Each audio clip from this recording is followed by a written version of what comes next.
A very good evening to you on the business desk. At this hour, the conviction of former Steinhoff Chief Financial Officer Benguela Global has been welcomed as yet another breakthrough over the accounting fraud that eventually wiped out more than 200 billion rand of the company's market value. That's as former Steinhoff Chief Financial Officer Benguela Global has been handed a 10-year sentence after entering into a plea deal. This comes after the Pretoria Specialized Commercial Crimes Court decision to grant him a separate trial from his co-accused. Former Director Stephan Grobler, Grange and Grobler are accused of masterminding the misconduct alongside former CEO Markus Jooste, who reportedly died by suicide earlier this year ahead of his arrest. Chief Investment Officer at Benguela Global Fund Managers Zwelakhe Mnguni speaks to us now about these developments. Thank you so much for your time, Zwelakhe. What do you know about how this plea deal was structured and whether it serves as justice at this point? Yeah, thank you very much for having me, Sam. I think the first thing is to say that I've got mixed feelings. I think on one side, I'm pleased that somebody's going to jail for quite a serious crime in the history of South Africa.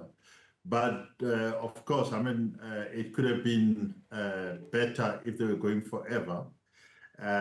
So the police worked hard, and I think they need to be commended. This case was very complicated, and they ran around both in South Africa and globally to try and gather evidence. So I think the plea bargain came after an overwhelming set of evidence had been gathered by the police to kind of potentially prosecute this case successfully.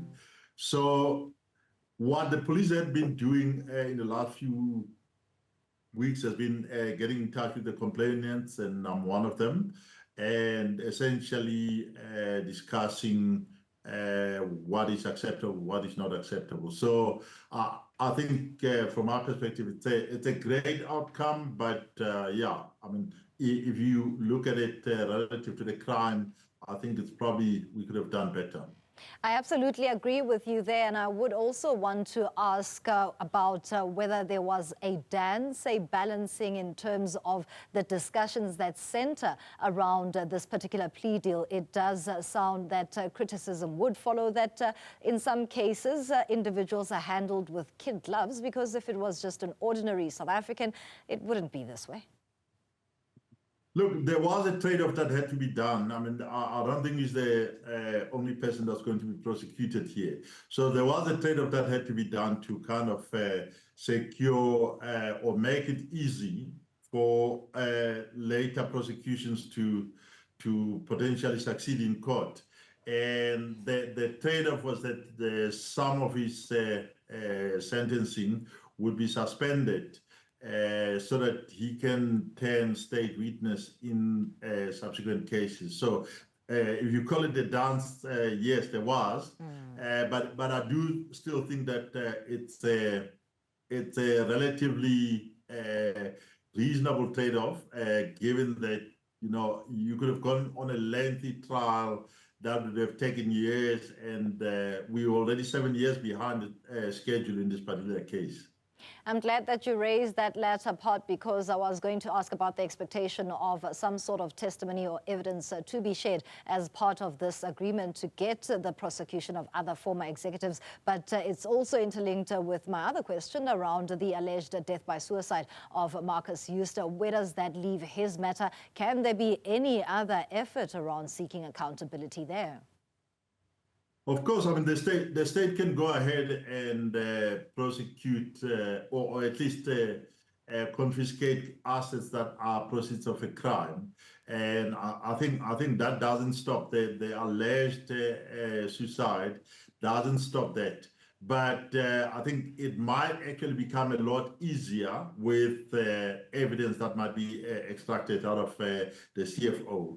So I also think that he seems to have stated that he was working under instructions of Marcus Jooste. I think there has to be fairness in that they were getting paid a lot of money, both of them, or at least if you add Danny van der Merwe. They were all getting a lot of money. I mean, in the 2 years to 2016, Ben earned about 80 million rands in today's rand-dollar exchange.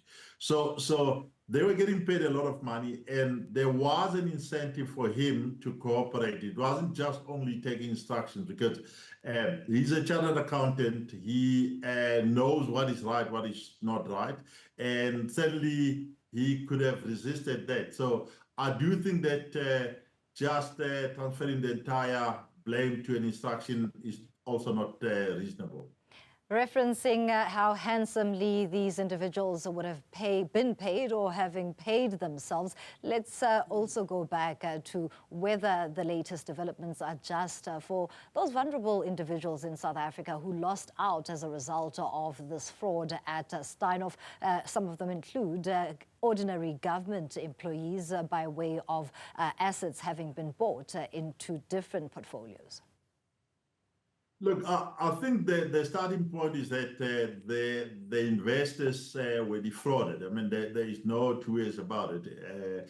They invested in something that they thought had X amount of assets, X amount of profits, and that turned out not to be true. So that is the first thing. So oftentimes, even with your best sophisticated research and investment processes, you don't detect it. Sometimes you detect it and it's luck. And I think we were lucky as Benguela in that regard. But I do think that the implications are that money is lost, that money is gone, and there is no return to that situation. I think here we are at least getting some form of retribution with one of the key decision makers in the whole process.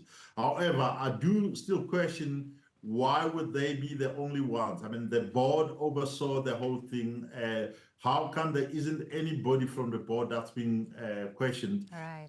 I'm saying this without saying that they were directly involved, but I think the law needs to change, that if you were overseeing something of this magnitude, you should be somehow held culpable to some extent. Currently, they can just say that they didn't know, and you'd have to go the civil route to basically prosecute them, so which is quite expensive.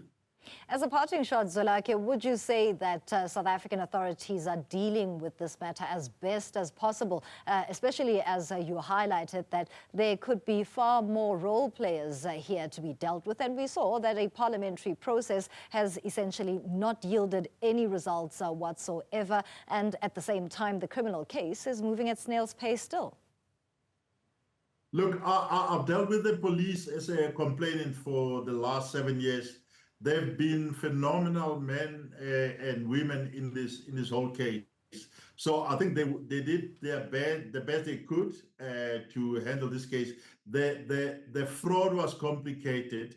I think we are in the early stages. There is likely to be a lot more people who are going to be arrested. You might also see more plea bargains now that Ben has signed his own. So we might see a bit more of that. So I do think that the police need to be given credit. The initial expectation was that this case was just going to disappear and never come back. They have made progress against all those odds. So I do think that they deserve some credit in this case, and I think we'll see more prosecutions going forward. Thank you so much for your contribution. Chief Investment Officer at Benguela Global Fund Managers, Zwelakhe Mnguni, they're talking to us about the latest developments in the Steinhoff saga, conviction and sentencing of Ben Lachranzi.